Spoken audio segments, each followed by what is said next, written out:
Hello बच्चा party, कैसे हैं आप सभी लोग। स्वागत है आप सभी का आपके अपने यूट्यूब चैनल S2 NCERT पर। जैसा कि आप सभी को पता है, हम 7th क्लास की ज्योग्राफी पढ़ रहे हैं और हमने जो है लास्ट वीडियो में 4th चैप्टर स्टार्ट कर दिया है। तो लास्ट वीडियो में हमने क्या पढ़ा था? एटमॉस्फेयर की लेयर यानी कि स्ट्रक्चर ऑफ एटमॉस्फेयर पढ़ा था। आज की इस वीडियो में हम जो है एटमॉस्फेयर के अंदर जैसे बारिश होती है कैसे होती है, रेनफॉल कितने टाइप की होती है, वेदर क्या होता है, क्लाइमेट क्या होता है और कौन कौन से फैक्टर्स हैं, जैसे टेम्परेचर पढ़ेंगे, ह्यूमिडिटी पढ़ेंगे। ये सब चीजें थोड़ा थोड़ा पढ़ेंगे धीरे धीरे और सारी चीजों को समझने की कोशिश करेंगे। ज्यादा डिटेल में नहीं पढ़ेंगे क्योंकि ये सारी चीजें डिटेल में जब आप बड़ी क्लासेस में पहुंचोगे तब आप करोगे। तो एक एक वर्ड को अच्छे से समझने की कोशिश करना, मैं अच्छे से समझाऊंगा। तो चलिए स्टार्ट करते हैं आज का लेक्चर वेदर एंड क्लाइमेट से। तो अगर आप चैनल पर नए हैं, बच्चा पार्टी चैनल को सब्सक्राइब कर दीजिएगा और बेल आइकन को अभी प्रेस कर दो ताकि आपको लेटेस्ट वीडियो का नोटिफिकेशन मिलता रहे। चलो स्टार्ट करते हैं वेदर एंड क्लाइमेट से।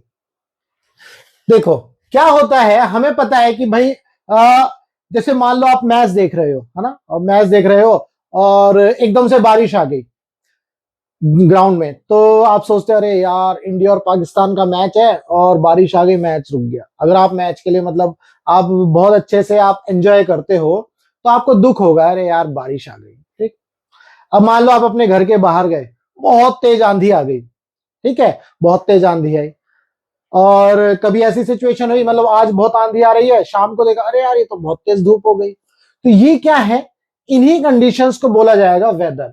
दैट मीन्स ये जो वेदर है बहुत ही शॉर्ट टाइम में क्या हो रहा है, चेंज हो रहा है। कभी धूप निकल रही है, कभी बारिश हो रही है, कभी एकदम आंधी चल रही है। ये क्या है, वेदर। ठीक, और क्लाइमेट क्या होगा, लॉन्ग ड्यूरेशन के लिए अगर हम इस वेदर की कंडीशंस का एवरेज ले लेंगे तो वो क्लाइमेट कहलाएगा। चलो यहां पर पढ़ेंगे, देखो। Is it going to rain today, क्या बारिश होने वाली है तो आज। Will it be bright and sunny, मतलब आज जो है क्या धूप निकलेगी।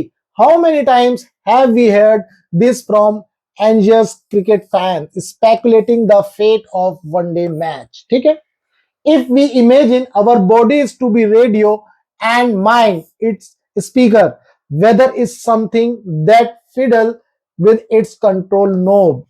Weather is this R to R, day to day condition of atmosphere. इसका मतलब आपको यहां से डेफिनेशन मिल गई, वेदर क्या है, R to R and day to day condition of the atmosphere is called the weather. A hot और humid weather may makes one irritable, अगर मतलब बहुत गर्मी होगी और पसीने आएंगे, पसीने आने का मतलब है ह्यूमिड वेदर, तो आप क्या होगा, इरिटेबल फील करोगे, इरिटेट हो जाओगे। ए प्लीजेंट और breezy weather may make one cheerful and even plan for an outing। और वो एक मदमस्त हवाएं चल रही हैं, बड़ी ठंडी ठंडी हवाएं चल रही हैं, बहुत ज्यादा ठंडी नहीं, थोड़ी हल्की, तो आपको अच्छा लगेगा, है ना। तो आप कहोगे यार बाहर घूमने चलते हैं। Weather can change dramatically from day to day, however the average weather condition of a place for a long period of time represent the climate of a place। मैंने अभी बताया जब हम क्लाइमेट की डेफिनेशन पढ़ेंगे तो जो वेदर है उस वो वेदर का हम क्या लेंगे, लॉन्ग ड्यूरेशन के लिए एवरेज ले लेंगे, तो वो क्या बन जाएगा, क्लाइमेट। अगर वेदर की कंडीशन में एक साल के लिए लूंगा तो वो क्या बन जाएगा, क्लाइमेट, है ना। तो आपको इस तरह से समझना है, weather day to day change हो जाएगा, आर टू आर चेंज हो जाएगा। जैसे कि अभी आप दिल्ली में देख रहे हो, कभी बहुत तेज धूप निकलती है, गर्मी होती है, और कभी बारिश हो जाती है, कभी बहुत तेज आंधी चल रही होती है, तो ये है weather.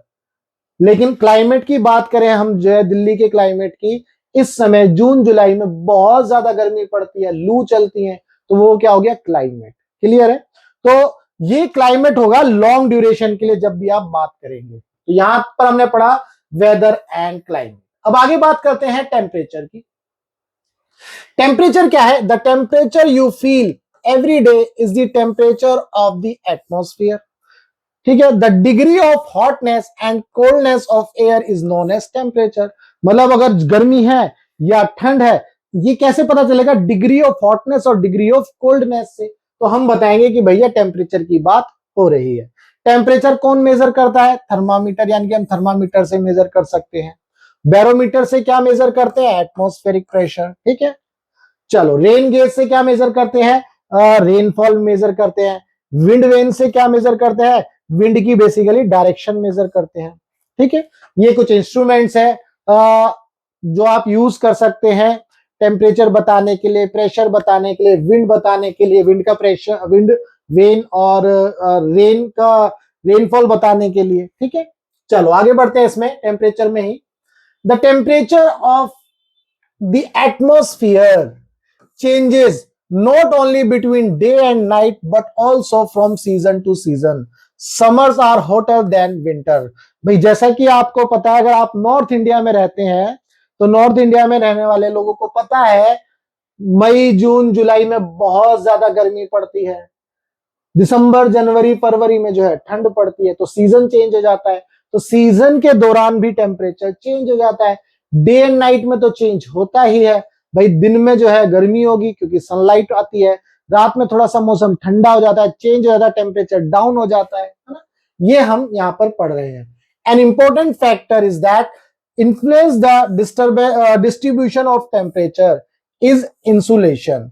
An important factor that influence the distribution of temperature is insolation. ये जो अर्थ के ऊपर टेम्परेचर का जो चेंज आ रहा है, ये किसकी वजह से आ रहा है? इंसुलेशन की वजह से। तो यहां पर समझेंगे, मान लो ये है भाई हमारी अर्थ, अब इंसुलेशन समझेंगे, मान लो यहां पर है सन। ठीक है भाई, ये सन है और ये हमारी अर्थ है। अब देखो ये लाइन हमारी मान लो इक्वेटर है, तो सनलाइट ऐसे आएगी, और अगर मान लो पोल की बात करें तो ये सनलाइट इधर से ऐसे आएगी, इस तरह से हम समझेंगे। तो आप देखो कहां पर सनलाइट पहले गई, कहां पर सनलाइट पहले गई? अर्थ पर, यहां पर गई, इस पॉइंट पर। पोल पर तो थोड़ा सा बाद में गई, ये देखो इस लाइन से आप देख सकते हो। तो यहां पर सनलाइट पहले आ गई और ये जो है डायरेक्ट आएगी, तो यहां पर टेम्परेचर क्या होगा? ज्यादा, इसीलिए इक्वेटर पर टेम्परेचर ज्यादा होता है। और पोल पर क्या होता है? टेम्परेचर कम होता है, इसलिए पोल पर बर्फ जमी रहती है, ठंड होती है। क्योंकि यहां पर जो सनलाइट आ रही है या सन की जो एनर्जी आ रही है उसको थोड़ा सा टाइम लग रहा है, थोड़ा मतलब बहुत टाइम लग रहा है वहां तक पहुंचने में, और सीधी नहीं है, ये क्या है? तिरछी है। यहां पर इक्वेटर पर जो सनलाइट आ रही है बिल्कुल सीधी आ रही है। ठीक है, बल यही कॉन्सेप्ट हम यहां पर पढ़ने वाले हैं। तो अब इंसुलेशन क्या होता है? सॉरी, इंसुलेशन क्या होता है? Insulation is the incoming solar energy intercepted by the earth. जो सन से सोलर एनर्जी आ रही है वो अर्थ इंटरसेप्ट कर लेगी, यानी कि एब्जॉर्ब कर लेगी, ऐसा समझ लो। तो अर्थ जो सन से जो एनर्जी आ रही है उसको एब्जॉर्ब करेगी, उसी को क्या बोला जाएगा? Insulation. The amount of insulation decreases from the equator towards the pole. Equator पर सन की एनर्जी ज्यादा होगी कि सन की जो लाइट है वो डायरेक्ट पड़ रही है। पोल पर क्या होगी? स्लांट आती है, तिरछी आती है, टाइम लगता है यहां पर आने में, है ना। तो जब टाइम लगेगा तो इसकी एनर्जी क्या हो जाएगी? डिक्रीज हो जाएगी। तो यहां पर यानी कि पोल पर जो है जो एनर्जी है वो डिक्रीज हो जाएगी। तो यहां पर हम यही पढ़ते हैं, इक्वेटर पर टेम्परेचर ज्यादा होता है, पोल पर टेम्परेचर कम होता है। तो जैसे हम इक्वेटर से पोल पर जाएंगे, अर्थ में इक्वेटर से पोल पर जाएंगे, तो इंसुलेशन क्या हो जाती है? कम हो जाती है, डिक्रीज हो जाती है, यही हम पढ़ रहे हैं। Therefore, temperature decreases in the same manner, इसीलिए टेम्परेचर भी सेम मैनर में डिक्रीज होता है। Now do you understand why poles are covered with snow? अब आपको समझ में आ गया कि पोल पर जो है बर्फ क्यों जमी रहती है। If earth temperature rises too high, it would become too warm for some crops to grow. अगर अर्थ का टेम्परेचर बहुत ज्यादा गर्म हो गया तो बहुत सारी क्रॉप्स ऐसी हैं जो ग्रो नहीं कर पाएंगी। क्रॉप मतलब ये जैसे कि खेत खलियान वगैरह। Temperature in the cities is much higher than that of village. अब सिटी के अंदर जो टेम्परेचर होता है वो ज्यादा होता है विलेज से। क्यों होता है इसको समझते हैं, इसका भी टेक्निकल रीजन है भाई। देखो, the concrete and metals in the building and the asphalt of the roads get heated up by during the day. क्या होता है भाई, हमारी जो बिल्डिंग्स बनी है कंक्रीट की और मेटल्स की बनी है, रोड किसकी बनी है? एसफाल्ट की, जो रोड़ी पत्थर होते हैं ना। अब ये क्या होता है, ये जो है दिन में सन से जो लाइट आती है, उस लाइट में क्या होती है? एनर्जी होती है। उस एनर्जी को एब्जॉर्ब कर लेते हैं। जब ये उस एनर्जी को एब्जॉर्ब कर लेते हैं तो इनके अंदर जो है ये हीटअप हो जाते हैं ना। तो ये हीट क्या होता है? रात में निकलती है। ये हीट एब्जॉर्ब कर लेते हैं और रात को रिलीज करते हैं। तो जब रात को रिलीज करते हैं तो आपने देखा होगा अपने घरों में, अगर आप दिल्ली में रहते हैं तो बिल्डिंगों में बहुत ज्यादा गर्मी लगती है गर्मियों के दौरान, है ना। तो this heat is release during the night. यही हीट जो है रात को रिलीज होती है और हमें लगता है यार रात को भी इतनी गर्मी लग रही है। वो हीट कहां से आ रही है? वो सन से नहीं आ रही है। कहां से आ रही है? वो जो बिल्डिंग थी वो हीट बिल्डिंग ने एब्जॉर्ब कर ली। अब रात में वो बिल्डिंग जो है उस हीट को रिलीज कर रही है। ठीक, चलो। Also the crowded high rise building of the cities trap the warm air and thus raise the temperature of the city. जो हाई राइज बिल्डिंग होती है वो भी वार्म एयर को ट्रैप कर लेती हैं और क्या होता है, और वो और उसकी वजह से उन बिल्डिंग्स में क्या होता है? टेम्परेचर बढ़ जाता है, जिनकी वजह से सिटी में भी टेम्परेचर बढ़ता है। ठीक है, चलो आगे बढ़ते हैं। ये तो हमारा टेम्परेचर। अब हमने टेम्परेचर पढ़ लिया। अब हम बात करेंगे किसकी? एयर प्रेशर की। एयर प्रेशर को भी अच्छे से समझेंगे। You will be surprise to know that air above us presses us. जो एयर हमारे ऊपर है वो हमें प्रेस करती है ना। देखो एयर प्रेशर क्या है, मान लो ये अर्थ है। अब मैंने बताया था कि एक ब्लैंकेट होता है अर्थ के चारों तरफ, ठीक है। अब ये जो एयर है, ये एयर इस अर्थ के ऊपर फोर्स लगा रही है इस तरह से। जब ये फोर्स लगा रही है इसका मतलब ये एयर जो है अर्थ को क्या कर रही है? प्रेस कर रही है। ये क्या कर रही है? प्रेस कर रही है। जब प्रेस कर रही है इसका मतलब ये प्रेशर लगा रही है ना। बिल्कुल ऐसे ही। अब ऐसे ही अगर हम अर्थ के सरफेस पर खड़े हैं, हमारे ऊपर जो एयर पार्टिकल है वो हमें क्या कर रहे हैं? प्रेशर लगा रहे हैं। हमारे ऊपर प्रेशर लगा रहे हैं, हमें दबाने की कोशिश कर रहे हैं, लेकिन हम दबते नहीं है। क्यों नहीं दबते उसको देखते हैं। You will be surprised to know that air above us presses us with a great force on our body. However, we don't even feel it. क्यों ऐसा क्यों नहीं होता? क्यों हमें फील क्यों नहीं होता? This is because the air presses us from all direction. हमें जो ये एयर है वो सभी डायरेक्शन से क्या करती है? मान लो ये बॉडी है तो सभी डायरेक्शन से एयर का प्रेशर हमारी बॉडी पर लगता है इस तरह से। ठीक है, अब जब इस तरह से प्रेशर लगेगा तो क्या होता है? अब हमारी बॉडी भी काउंटर प्रेशर क्रिएट करती है। तो our body also exerts A counter pressure. तो हमारी बॉडी से भी अंदर से बाहर की तरफ प्रेशर लगता है। अब ये प्रेशर क्या होता है? बैलेंस करता है हमारी बॉडी को। ठीक है, जिसकी वजह से हमें एयर का प्रेशर फील नहीं होता। Air pressure is defined as the pressure exerted by the weight of air on the earth's surface. Air pressure is defined by the air pressure exerted by the weight of air on earth's surface. ये मैंने बता ही दिया आपको। Air का pressure क्या है? Defined by the pressure exerted by the air on the earth surface is called the earth air atmosphere air pressure, है ना।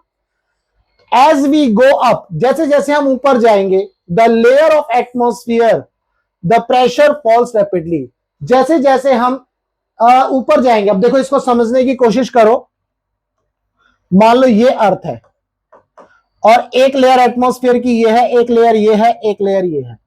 अगर आप यहां खड़े हो, है ना, अगर आप यहां पर हो, ठीक है, अगर मान लो यहां पर है तो चुन्नू मुन्नू जो है यहां पर है, तो देखो यहां पर एयर की कितनी लेयर का प्रेशर आ रहा है? ये वाली लेयर, ये लेयर और ये लेयर, तीनों लेयर का प्रेशर इस चुन्नू मुन्नू के ऊपर आएगा, है ना। तो इसका मतलब इसके ऊपर प्रेशर ज्यादा होगा। अब इस चुन्नू मुन्नू को यहां लगा के रखा दो। चलो देखो, अब इसके ऊपर कितनी लेयर का प्रेशर आएगा? एक ये वाली लेयर और एक ये वाली लेयर, दो लेयर का। दैट मींस फर्स्ट वाली कंडीशन में प्रेशर ज्यादा है, सेकंड कंडीशन में प्रेशर जो है कम है। इसका मतलब ये हुआ जैसे जैसे हम ऊपर जाते चले जाएंगे एयर का प्रेशर क्या होगा बेटा? कम होगा। इसके ऊपर सिर्फ इस लेयर का प्रेशर आएगा। ठीक है, तो यही यहां पर बोल रहा है, as we go up layers of atmosphere the pressure rise rapidly. Pressure, air का प्रेशर क्या होता है? डिक्रीज होना शुरू होता है। The air pressure is highest at sea level. सबसे ज्यादा हाईएस्ट प्रेशर कहाँ है? सी लेवल पर, समुद्र के अंदर है ना, सी लेवल पर। एंड डिक्रीजेज विद हाइट, और जैसे जैसे हाइट पे जाएंगे वैसे वैसे क्या होगा? डिक्रीज होगा। Horizontally the distribution of air pressure is influenced by temperature of air at A given place. ये तो था वर्टिकल डायरेक्शन में, ये किसमें था? वर्टिकल डायरेक्शन में।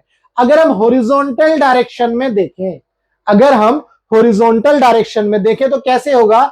जो हॉरिजॉन्टल डायरेक्शन में प्रेशर का डिस्ट्रीब्यूशन होगा या वो जो प्रेशर क्रिएट होगा वो टेम्परेचर की वजह से होगा। किसकी वजह से? टेम्परेचर की वजह से।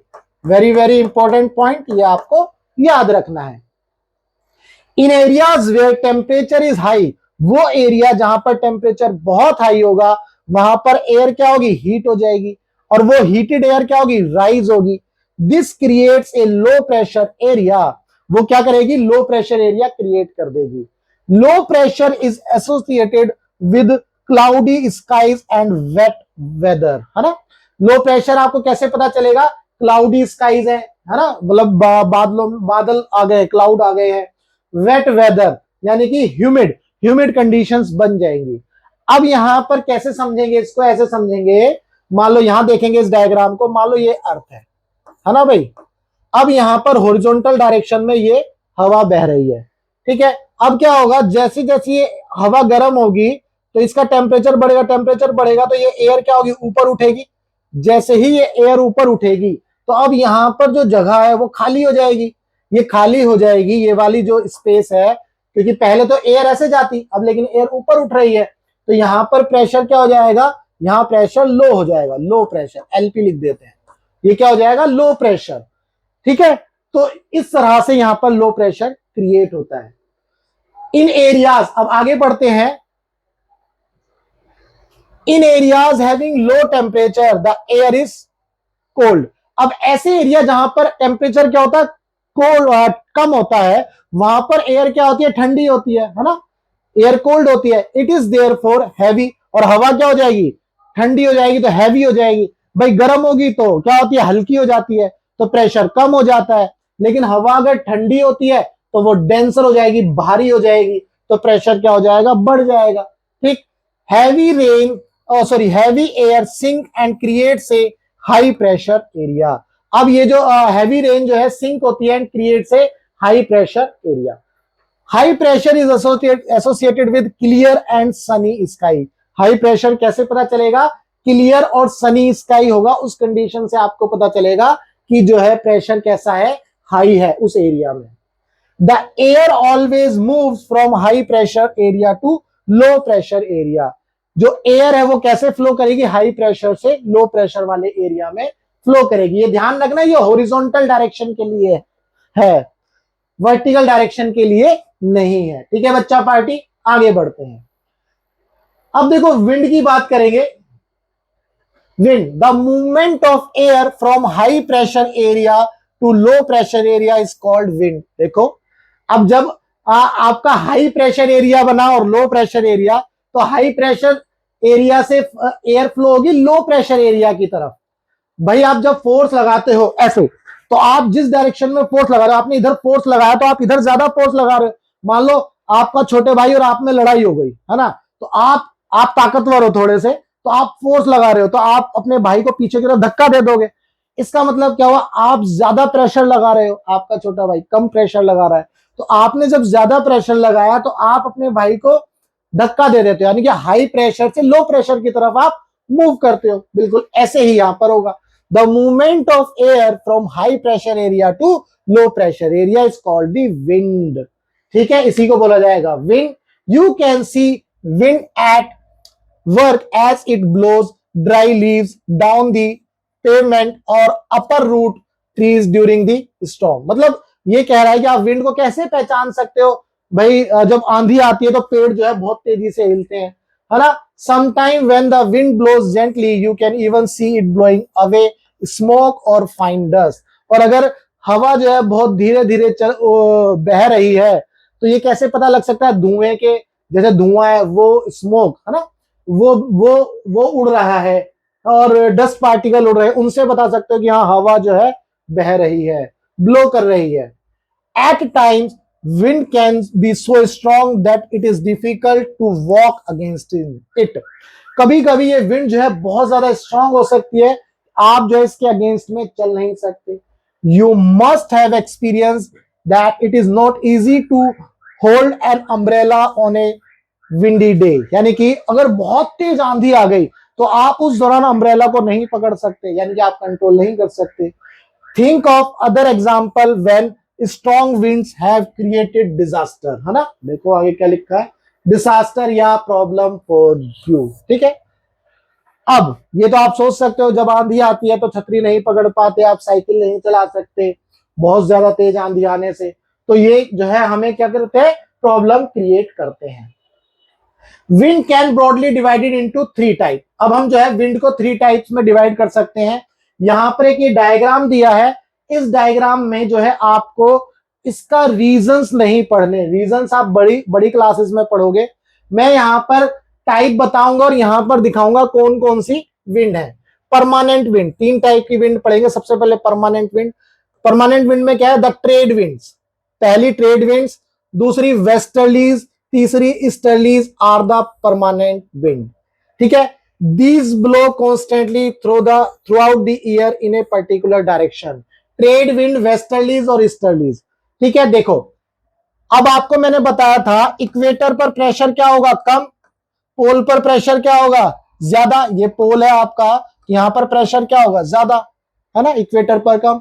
तो देखो यहां पर हाई प्रेशर है, प्रेशर ज्यादा है, तो यहां पर एक रीजन बनता है सब पोलर लो प्रेशर. सब पोलर लो प्रेशर ये बेल्ट है, इनको क्या बोला जाएगा, हाई प्रेशर बेल्ट, सब पोलर लो प्रेशर बेल्ट. ये आपके सिलेबस में नहीं है. सिर्फ आपको यहां पर ये याद रखना ये विंड कहां से ब्लो करती है या तो किस तरह से बहती है. देखो पोल पर हाई प्रेशर है, यहां पर एक बेल्ट बनी सब पोलर लो प्रेशर. ये आपको याद रखना है कि हाँ इसको सब पोलर लो प्रेशर बोलते हैं. तो हाई प्रेशर से लो प्रेशर की तरफ देखो विंड आ रही है ना. अब इसकी जो डायरेक्शन है वो कैसे है, देखो इधर है ईस्ट, इधर है वेस्ट, इधर है नॉर्थ, इधर है साउथ. तो ये हवा ऐसे बह रही है, मतलब ईस्ट से आ रही है ना, मतलब ईस्ट वाली डायरेक्शन से आ रही है. इस तरह से आप समझेंगे, इनको बोला जाएगा पोलर ईस्टर्लीज. क्या बोला जाएगा, पोलर ईस्टर्लीज. तो ये आपको पहली मिल गई पोलर ईस्टर्लीज. ठीक है भाई, ऐसे ही इसमें भी देखोगे आप, इनको भी क्या बोला जाएगा, पोलर ईस्टर्लीज. क्या बोलेंगे इसको भी, पोलर ईस्टर्लीज. तो ऊपर वाले हेमिस्फीयर में नॉर्दर्न हेमिस्फीयर और साउदर्न हेमिस्फीयर में आपको ये मिला, ये पोलर ईस्टर्लीज है. इसके बाद कौन सी है, कैसी बात किसकी बात करेंगे, वेस्टर्लीज की. तो देखो ये सब पोलर लो प्रेशर है, यहां पर एक सब ट्रॉपिकल हाई प्रेशर मिलेगा जिसे हॉर्स लैटिट्यूड बोलते हैं. यहां से ये इस तरह से विंड ब्लो करती है, इनको क्या बोला जाएगा, प्रीवेलिंग वेस्टर्लीज. तो ये प्रीवेलिंग वेस्टर्लीज हो गई. ये कहां से ब्लो करेंगी, सब ट्रॉपिकल हाई प्रेशर से सब पोलर लो प्रेशर की तरफ. ये आपको याद रखना है. हाई प्रेशर पोलर से सब पोलर लो प्रेशर की तरफ होंगी तो ईस्टर्लीज, सब ट्रॉपिकल हाई प्रेशर से सब पोलर लो प्रेशर की तरफ वेस्टर्लीज. ये आपको इस तरह से याद रखनी है. अब आपका इक्वेटोरियल रीजन आ जाता है ना, ये इक्वेटोरियल रीजन जिसको डोल्ड्रम बोलते हैं. ये भी एक बेल्ट है, ये प्रेशर बेल्ट्स है. ये जो दिखाई गई हैं ये सभी प्रेशर बेल्ट्स हैं. ठीक है, अब आप देखो सब ट्रॉपिकल हाई प्रेशर या हॉर्स लैटिट्यूड से विंड इस तरह से ब्लो कर रही है, क्योंकि यहां पर हाई प्रेशर है, यहां क्या है, लो प्रेशर है. तो हाई से लो फ्लो करेगी, हाई से लो फ्लो करेगी हवा. ठीक है, तो ये विंड फ्लो कर रही है. इसको क्या बोला जाएगा, ट्रेड विंड. इसको क्या बोला जाएगा, ट्रेड विंड और नॉर्थ ईस्ट ट्रेड विंड, है ना. तो ये आ गई आपकी तीसरी विंड, ट्रेड विंड. ठीक है, तो 3 विंड हमने पढ़ ली. इसी तरह से सदर्न स्फीयर में है वेस्टर्ली, ईस्टर्लीज, वेस्टर्लीज और ट्रेड विंड. ये तीनों आपको यहां पर मिल जाएंगे.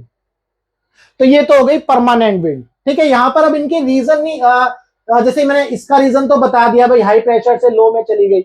लेकिन अब आप यहां सोचो, ये वाला रीजन तो आपको नहीं पता चला. अब ये आप बड़ी क्लासेस में पढ़ोगे, है ना. सिर्फ आपको ये बेल्ट्स पता होनी चाहिए, किस बेल्ट्स के बीच में कौन कौन सी विंड फ्लो कर रही है, ये पता होना चाहिए. क्लियर है, चलो आगे. इसके बाद आता है सीजनल विंड. कौन सी विंड है, seasonal wind. These winds change their direction in different season. For example monsoon in India, है ना. मॉनसून कब आता है, सितंबर में आता है. जैसे इंडिया में नॉर्थ में जो है सितंबर, अगस्त सितंबर के दौरान जो है मानसून आता है. तो उस मॉनसून में क्या होता है, विंड की डायरेक्शन चेंज हो जाती है, उसे बोला जाएगा सीजनल विंड।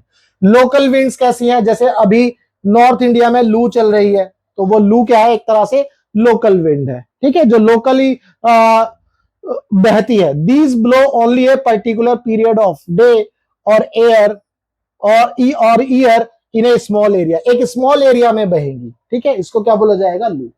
अब यहां पर आप देख रहे हैं साइक्लोन नेचर्स फरी, तो इसको अलग पढ़ेंगे। इसके लिए मैं सेपरेट वीडियो बनाऊंगा कि साइक्लोन क्या होता है, साइक्लोन से क्या क्या डिजास्टर होते हैं, उसको हम अलग देखेंगे। हम आगे बढ़ते हैं इस चैप्टर में बेटा, आगे देखेंगे मॉइस्चर। नेक्स्ट आ गए हैं हम मॉइस्चर पर, साइक्लोन को हम अलग से देखेंगे, ध्यान रखना। मॉइस्चर पढ़ेंगे अब आएगा मॉइस्चर में क्या है, when water evaporates from land and different water bodies it become water vapour.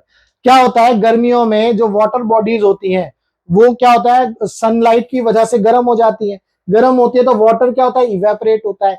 आपके इसी प्रोसेस से तो आपके कपड़े सूखते हैं भाई। अगर आप जो है गर्मियों में अपने कपड़े तार पर सुखा दोगे ऊपर छत पर, तो सनलाइट आएगी और आपके कपड़े सूख जाते हैं। तो होता क्या है, जो आपके कपड़े होते हैं उनमें जो वाटर होता है वो वाटर इवेपोरेट हो जाता है, और वो इवेपोरेट होकर के कहां चला जाएगा, ऊपर आसमान में। अब कैसे जाएगा वो देखेंगे, ठीक है। तो ये इवेपोरेशन की मदद से होता है। तो जो वाटर है वो वाटर वेपर में कन्वर्ट हो जाएगा। Moisture in the air at any time is known as humidity. अब ये जो वाटर वेपर है कहां जाकर के मिलेंगे, एटमॉस्फेयर में एयर के साथ जाकर के मिल जाएंगे। तो आपकी जो एयर है वो क्या हो जाएगी, उसके अंदर वाटर वेपर आ जाएगी, तो वो ह्यूमिड हो जाएगी। क्या हो जाएगी, ह्यूमिड हो जाएगी। When the air is full of water vapor, we call it humid day. Humid day.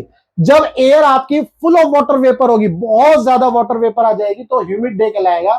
As the air gets warmer, its capacity to hold the water vapour increase.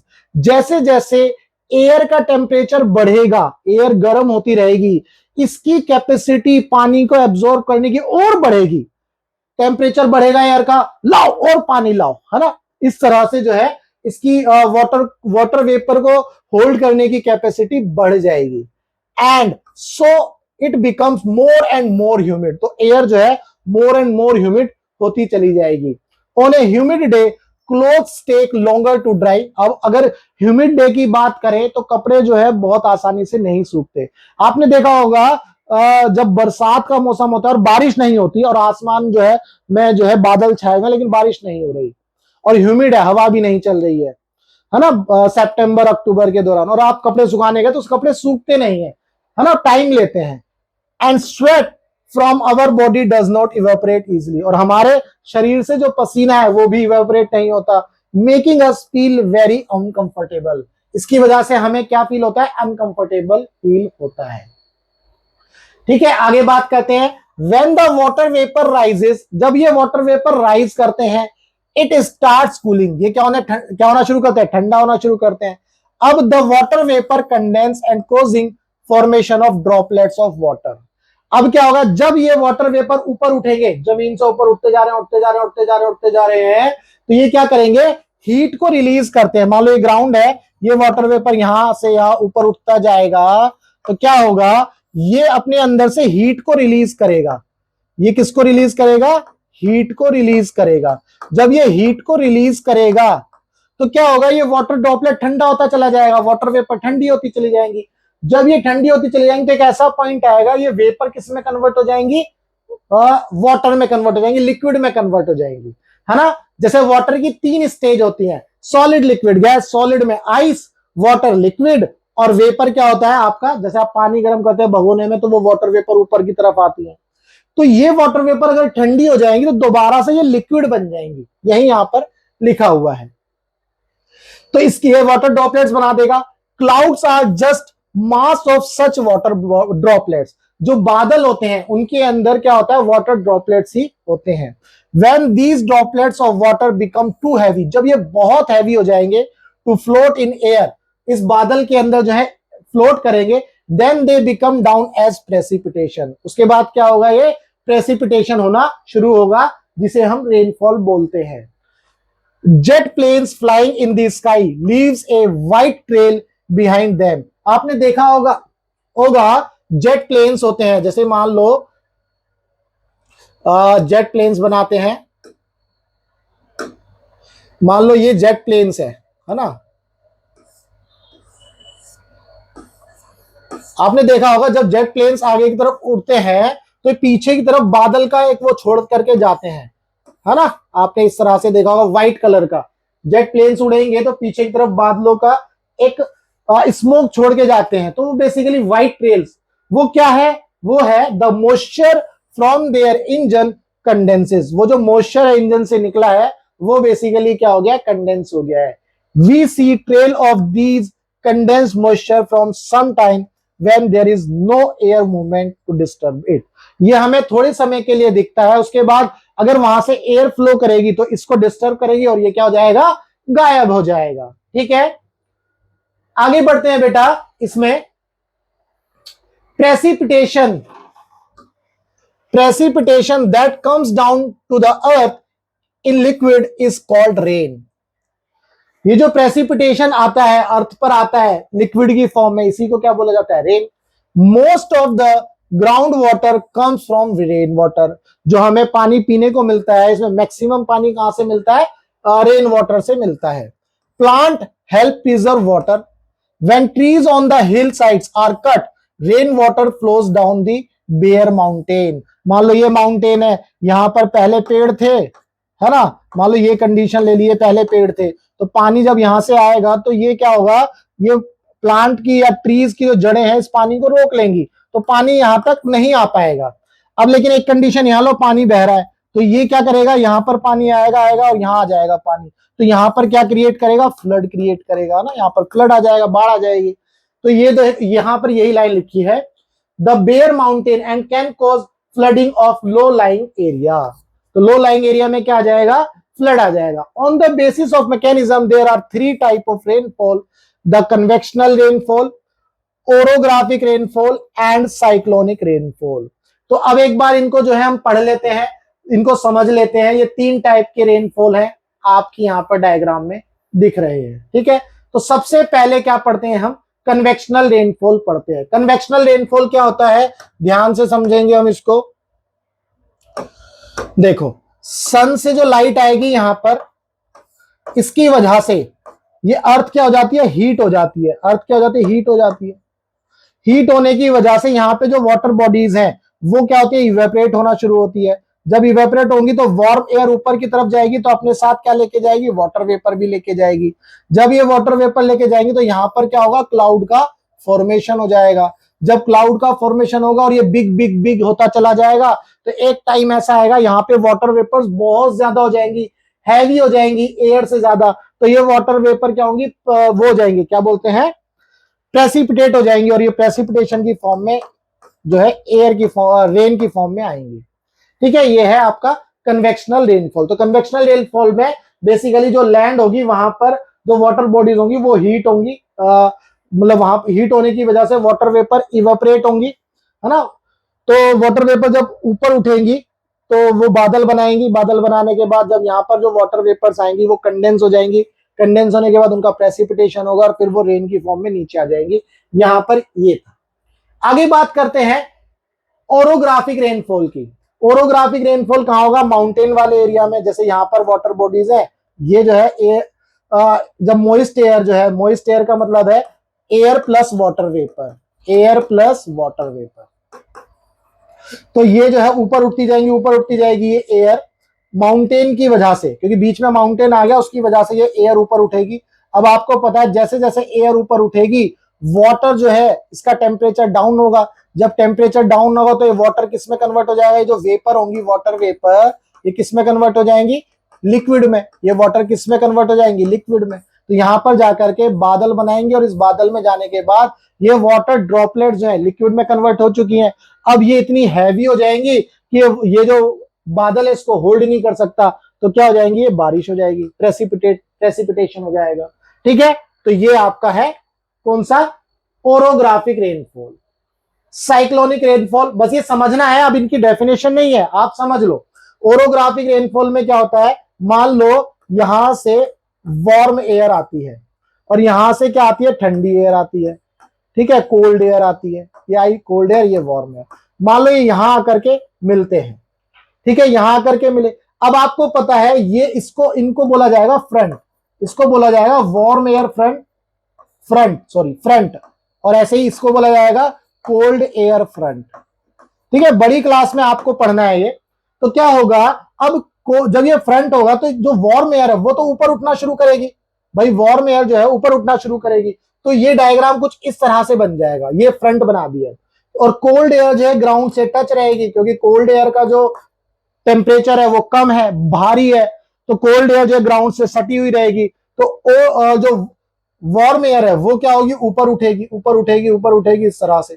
जब वार्म एयर ऊपर उठेगी तो क्या बनाएगी, cloud का formation करेगी। जब cloud का फॉर्मेशन करेगी और ऊपर उठते वक्त इसके अंदर जो वाटर वेपर है वो water droplet convert, water liquid में कन्वर्ट हो जाएगी। और जब यहां पर बादल में वाटर लिक्विड बहुत ज्यादा हो जाएगा, वो उसको होल्ड नहीं कर सकता, तो क्या होगा, बारिश हो जाएगी।